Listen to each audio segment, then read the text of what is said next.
ప్రసన్న కుమార్ రెడ్డి గారి గురించి ఒక రెండు చిన్న మాటలు. 40 సంవత్సరాలు రాజకీయ కుటుంబం, 6 సార్లు ఎమ్మెల్యేగా, ఒకసారి మంత్రిగా చేసినటువంటి ప్రసన్న కుమార్ రెడ్డి గారు అనేక సంక్షేమ పథకాలు, అనేక అభివృద్ధి పనులు ఈ 5 సంవత్సరాల్లో మీకు కళ్ళకి కనబడుతున్నాయి.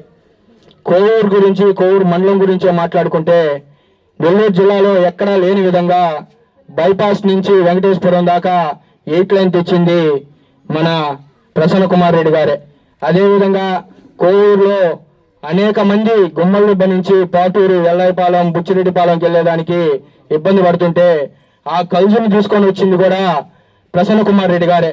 ప్రసన్న కుమార్ రెడ్డి గారు ఏదన్నా ఒకటి చేపడితే ఆ పనిని ఖచ్చితంగా ఎంత దూరమైనా వెళ్ళి సాధిస్తాడనే విషయం కోవూరు నియోజకవర్గ ప్రజలకే కాకుండా నెల్లూరు జిల్లాలో ఉండే అనేక మంది శాసనసభ్యులు కూడా అనేక వేదికల మీద తెలియజేయడం జరిగింది.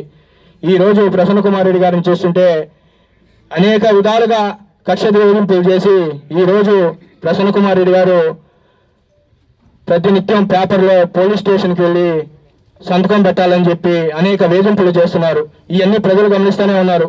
రాబోయే రోజుల్లో మీరు ఒక్కసారి ఆలోచించండి. తూకం వేసి చూస్తే జగన్మోహన్ రెడ్డి చేసిన సంక్షేమ పథకాలు, ప్రసన్న కుమార్ రెడ్డి చేసిన మంచి ఒక పక్క ఉంటే, చంద్రబాబు నాయుడు చేసిన అబద్ధాలు ఒక పక్క ఉంటాయి. మీరు ఒక్కసారి ఆలోచించి ప్రసన్న కుమార్ రెడ్డి గారిని, జగన్మోహన్ రెడ్డి గారిని తిరిగి మళ్ళీ ఆశీర్వదించాలని చెప్పి రేపు 11వ తేదీ జరగబోయే మెడికల్ కాలేజీలు ప్రైవేటీకరణ వ్యతిరేకిస్తూ వైఎస్ఆర్ కాంగ్రెస్ పార్టీ ర్యాలీ చేపట్టింది. ఆ చేపట్టింది కాబట్టి వైఎస్ఆర్ కాంగ్రెస్ పార్టీ అనుకోవాకండి. మీ పేద విద్యార్థులు, పేద బిడ్డలు దాన్ని వ్యతిరేకిస్తూ మీరందరూ కూడా పాల్గొనాలని చెప్పి తెలియజేస్తూ